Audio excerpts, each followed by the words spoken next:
Your Excellency, President Muhammad Buhari, Commander-in-Chief of the Armed Forces, Federal Republic of Nigeria, His Excellency, Professor Yemi Osibanjo SAN, GCON, Vice President, Federal Republic of Nigeria, the Chief Justice of the Federation, Deputy President of the Senate, and the Deputy Speaker of the House of Representatives, principal officers of both the Senate and the House of Representatives, distinguished senators and honor members of the House of Representatives, the chairman of the All Progressives Congress, the APC, and the National Working Committee members present, Excellencies, the governors here present, the Chief of Staff to Mr. President, the Secretary to Government of the Federation, members of the Federal Executive Council, Head of Civil Service of the Federation, members of the Diplomatic Corps, the Chairman of the National Assembly Service Commission, Engineer Ahmed Kadi Amshi, and his commissioners, Clerk to the National Assembly, Deputy Clerk to the National Assembly, Clerk Senate, and Clerk House of Representatives, Secretaries of Directorates, National Assembly, Head of Security Agencies present, Head of Federal Agencies and Parastatals, National Assembly Management Staff, invited guests, gentlemen of the press, ladies and gentlemen. Mr. President, on behalf of my distinguished and honorable colleagues, I welcome you and your entourage to the 4th joint session of the 9th National Assembly for the presentation of the 2023 Appropriation Bill. Mr. President, this joint session is going to be the last session for the 9th National Assembly to receive the budget estimates for consideration and passage.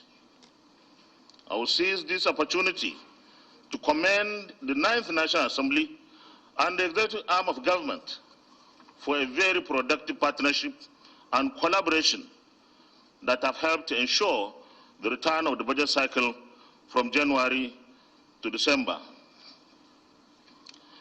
Your Excellency, last year, Thursday, 7th October 2021, you laid before this August Assembly the 2022 Appropriation Bill, which was the third in the life of this 9th National Assembly.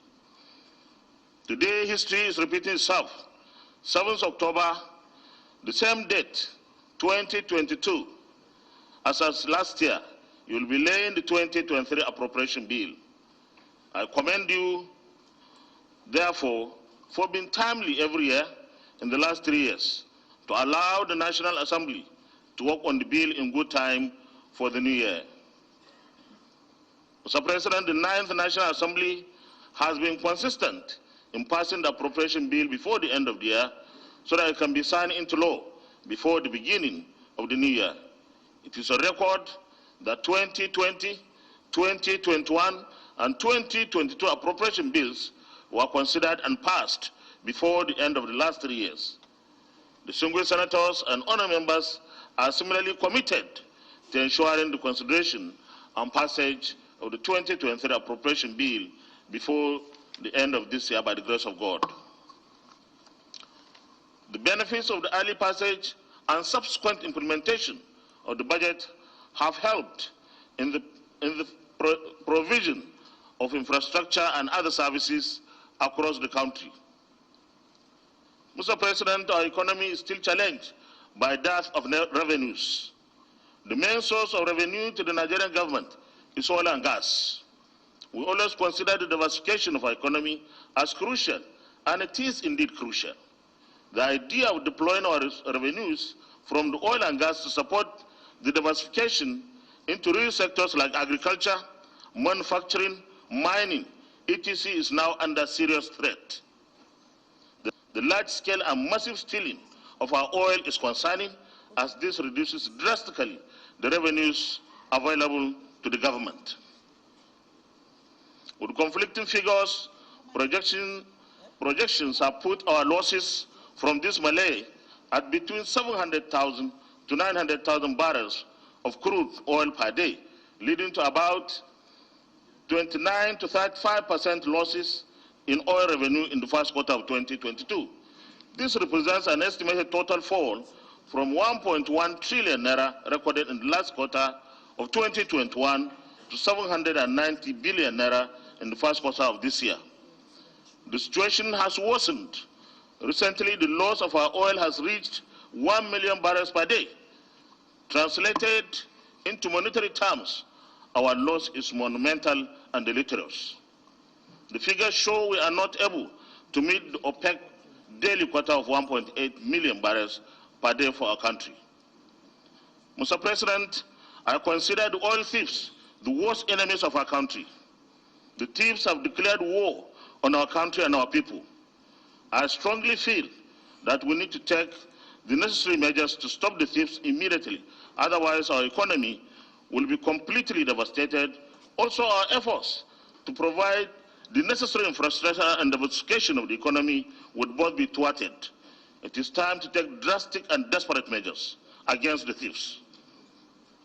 Mr. President, the situation becomes more unfortunate if we factor in the budget deficit estimated at 7 trillion naira and the green prospect of its increase to about 11.3 trillion naira as presented in the 2023-2025 medium-term expenditure framework fiscal strategy paper.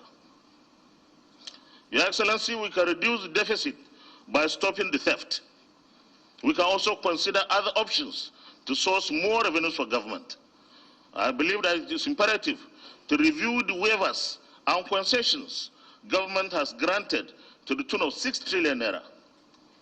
In a difficult time like this, some of these waivers may no longer be justified. In the same vein, we should consider taking off some of the major revenue generating agencies from direct funding by placing them on cost of collection of revenues, as we did for Federal Inland Revenue Service, FRS, Nigeria Customs Service. In this regard, agencies like Nigeria Post Authority, NPA, Nigeria Communications Commission, NCC, Nigeria Maritime Administration and Safety Agency, NIMASA, etc., can be given encouraging cost of collections of revenues. The National Assembly Committees on Finance and the Federal Ministry of Finance, Budget and National Planning should jointly look into this matter immediately. The condition will require courageous fiscal policy to redress by reducing the deficit, not just to avoid further increases in our debts, but to ensure macroeconomic stability, grow confidence in the system, and guarantee sustainable economic growth. The National Assembly will support policy frameworks geared towards prudence, transparency, and accountability through rigorous appropriation. Mr. President, this administration has been consistent in ensuring the delivery of landmark infrastructure across the country. The last 3 budgets have made generous provisions for different projects. While some have been completed, work on others are ongoing at high paces. The 2023 budget should therefore focus on completing a lot more of those projects. Mr. President, I strongly believe that the 2023 budget should target at completion of ongoing projects, especially our legacy projects. This not only because of the importance of infrastructure to the stimulation of economic activities, but also to entrench the efforts as a legacy of this administration. Our focus on this sector has been exemplary, and the benefit to our growth and development cannot be overstated. Mr. President, we note the government drive to address the impact of climate change and reverse its effect. Though complicated and dynamic, we should not rest on our oars in dealing with issues like floods, drying wetlands, desertification, and coastline erosions. The menace of flooding in many parts of our country has been particularly worrisome. It has devastated homes and disrupted families, lives, and livelihoods. We need to take proactive measures to tackle this and especially manage our dams and other water bodies to curtail the menace of flooding now becoming a national disaster. Our focus and targets should be on how to prevent these annual floods from occurring in the scale that we experience annually. This year, the floods have not only devastated families, but also destroyed our infrastructure, roads particularly. Mr. President, as you may be aware, work on the renovation of the National Assembly has begun in earnest. This is why we are in this temporary facility. Government should ensure timely completion of the renovation of the National Assembly complex because of the significance of this arm of government to good governance and the sustenance of our democracy. Aside from the National Assembly, by the way, Mr. President, let me thank you very much.